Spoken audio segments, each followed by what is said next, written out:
Gelombang dukungan negara anggota PBB menguat. Terakhir sudah ada 151 dari 193 negara anggota PBB yang telah resmi mengakui kedaulatan Palestina. Ini pun kemudian menunjukkan PBB secara de facto sudah mengakui kemerdekaan Palestina karena 3/4 dari anggota PBB telah mengakui kemerdekaan Palestina. Kita bahas petang ini soal isi pidato Prabowo yang mendorong perdamaian Palestina bersama dengan pakar hubungan internasional Universitas Paramadina, Ade Nuansa Wibisono. Selamat petang Mas Ade dengan Maidop.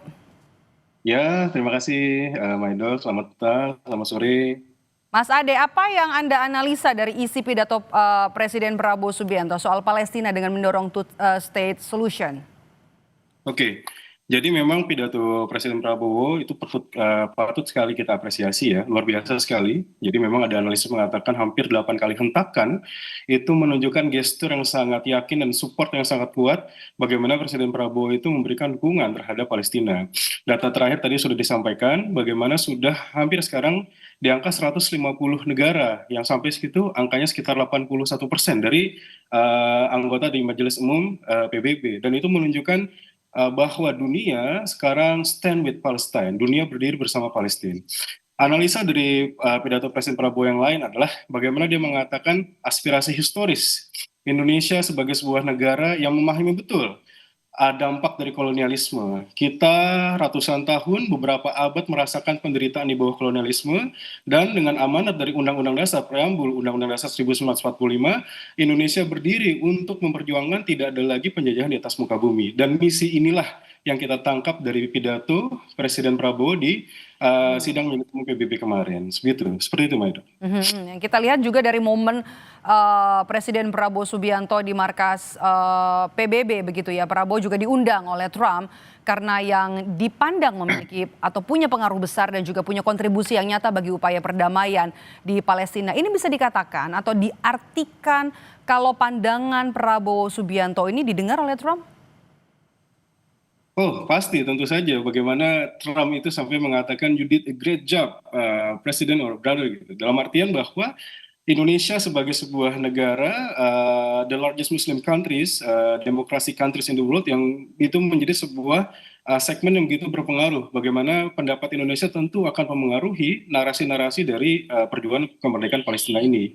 Kita juga jangan lupa bagaimana karakter politik luar negeri kita, yaitu bebas aktif. Bagaimana dulu Bung Hatta memberikan arahan mengayun di antara dua karang, lalu juga politik bebas aktif, bagaimana kita berdiplomasi di antara great powers, itu menunjukkan bahwa apa yang dilakukan Presiden Prabowo saat ini itu dilakukan sebelum dia hadir sidang Majelis Umum PBB. Kita jangan lupa bagaimana viralnya foto Presiden Prabowo berdiri dengan pemimpin-pemimpin yang dianggap sebagai oposisi dari Amerika Serikat, yaitu atas undangan dari Presiden China Xi Jinping di parade kemerdekaan, parade militer di China, berdiri dengan Presiden Rusia Vladimir Putin, lalu Presiden Xi Jinping, Presiden China, dan Presiden Korea Utara Kim Jong Un. Di situ akhirnya kita bisa melihat bagaimana Presiden Prabowo ini membawa Indonesia itu pada posisi leadership yang sangat unik, yang dia menunjukkan independensi dari karakter politik luar negeri kita, bebas aktif, dan dia menjadi bridge building, yang artinya Indonesia mampu menjembatani kepentingan di antara negara-negara besar, seperti itu. Mas Ade,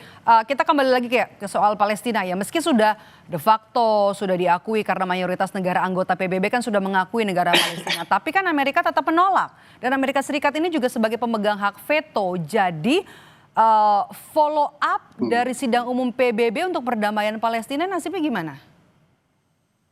Oke, ini tindak lanjutnya adalah bagaimana narasi dari mayoritas sidang umum anggota majelis sidang umum yang hampir 81% ini, tentu saja ketika Amerika dia kembali misal melakukan veto atau tindakan yang mencederai semangat semangat dari seluruh dunia ini, tentu akan semakin melemahkan positioning Amerika.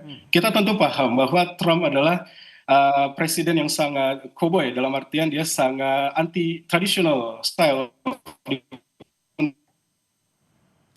dari Donald Trump. Tentu saja apa yang sudah dilakukan oleh Presiden Prabowo dan sebelumnya sudah dilakukan voting ya terkait dengan isu kemerdekaan Palestina, tentu ini akan semakin memperkuat tekanan terhadap Amerika Serikat, apakah dia akan berdiri di sisi yang salah dalam sejarah kemanusiaan.